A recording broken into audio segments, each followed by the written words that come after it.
মাধ্যমিকে কাঙ্ক্ষিত ফলাফলে উচ্ছ্বাস আর আনন্দের বন্যা শিক্ষা প্রতিষ্ঠানগুলোতে। ঢাকার ঐতিহ্যবাহী স্কুলগুলোতে মানবিক বিজ্ঞান এবং ব্যবসায় শিক্ষার ছাত্রছাত্রীদের বাঁধ ভাঙা উল্লাস ছিল ভালো ফল হাতে পেয়ে। খুশি অভিভাবক ও শিক্ষকরা।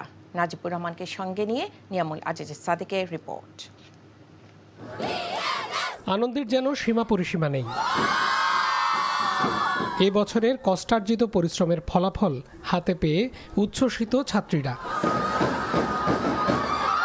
আলহামদুলিল্লাহ অনেক ভালো লাগছে, গোল্ডেন এ প্লাস আসছে, কাঙ্ক্ষিত ফলাফল পেয়েছে, অনেক ভালো লাগতেছে। খুবই টেনশনে ছিলাম যে আমাদের ফিজিক্স ম্যাথ এই সাবজেক্টের খাতাগুলো কিভাবে দেখা হবে। জিপিএ 5 সবগুলোতে এ প্লাস, জিনিসটা নিজের কাছে অনেক ভালো লাগতেছে।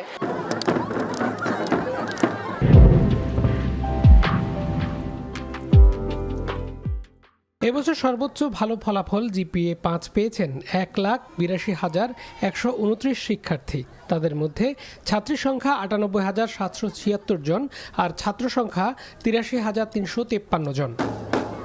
ভালো ফলাফলের জন্য শিক্ষার্থীদের অভিভাবক ও শিক্ষকরা তাদের সন্তুষ্টি জানিয়েছেন। রেজাল্ট হয়েছে আশানুরূপ, গোল্ডেন এ প্লাস পেয়েছে, আমরা খুবই আনন্দিত।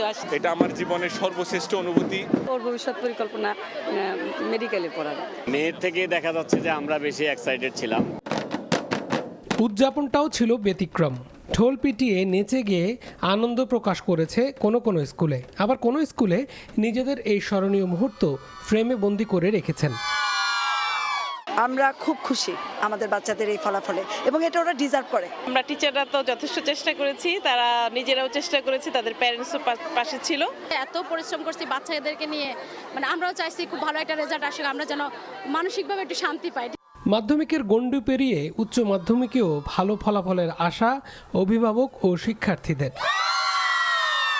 Niamul Aziz Sadek, NTV news, Dhaka.